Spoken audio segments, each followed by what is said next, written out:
to these judgments. And here's the important thing: is it always points us to judgment on sin, but the grace of Jesus that covers our sin. Folks, God does not give us this gloom and doom in the Old Testament to just drop it there and leave it. All of it is to point us forward to the work of Jesus. So keep that in mind as we look at these things. So this is a two-part Tyre part 1 deals with the kingdom. Next week we'll deal with the leaders of Tyre. But chapter 26, we're not going to read the whole thing at once because it is long. We'll break it into pieces the way we have been. So we're going to look at verses 1 through 6 of chapter 26. In the 11th year, on the first day of the month, the word of the Lord came to me. Son of man, because Tyre said about Jerusalem, aha, the gateway to the people, now that she lies in ruins. Therefore, this is what the Lord God says. See, I am against you, Tyre. I will raise up many nations against you, just as the sea raises its waves. They will destroy the walls of Tyre and demolish her towers.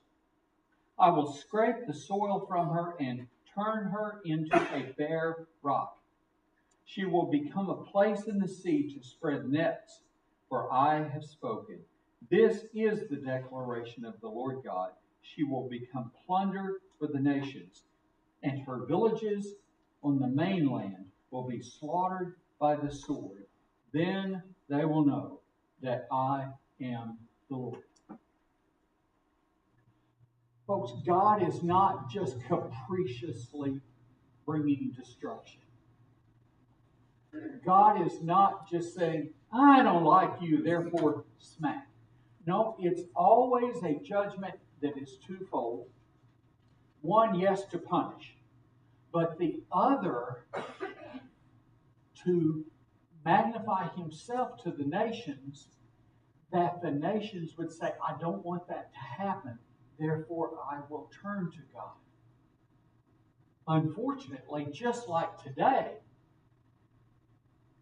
most don't get the message. Most don't see what's happening and use that as their motivation to turn to God. Instead, we moan, why is God punishing me? And still go on doing whatever it is we've been doing. But God has as his purpose, at the very end, his own glory over whom he does save. So let's talk about Tyre or Tyre, but we're going to say Tyre because it's easy. Tyre is a two-part city, mainland and island. It began as just a coastal city on the coast of the Mediterranean to the northwest of Israel.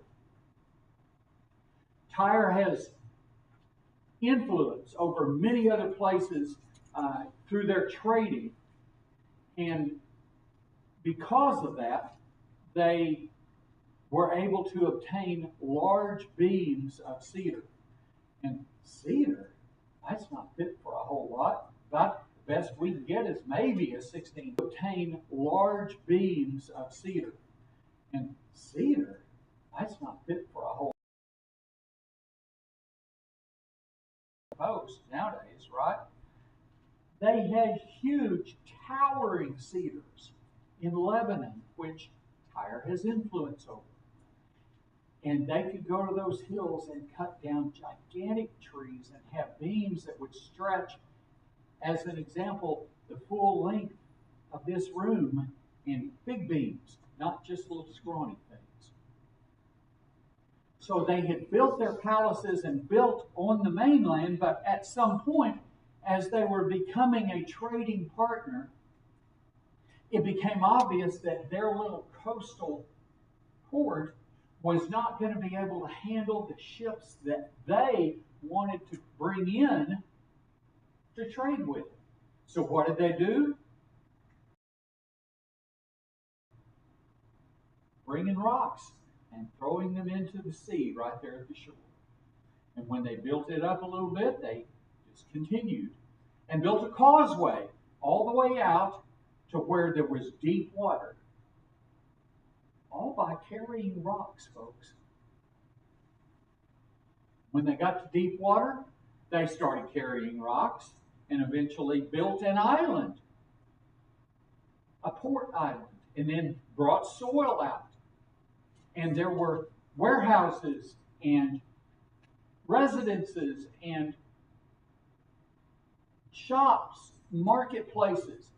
It was a second part of the city out on this little island, built for commerce. So the deep water ships could come in and dock at this man-made island, unload, and then everything go across the causeway in the causeway.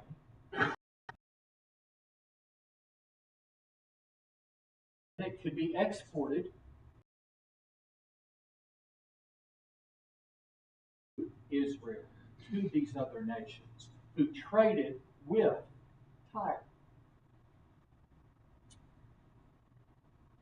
Keep that image with you as we continue.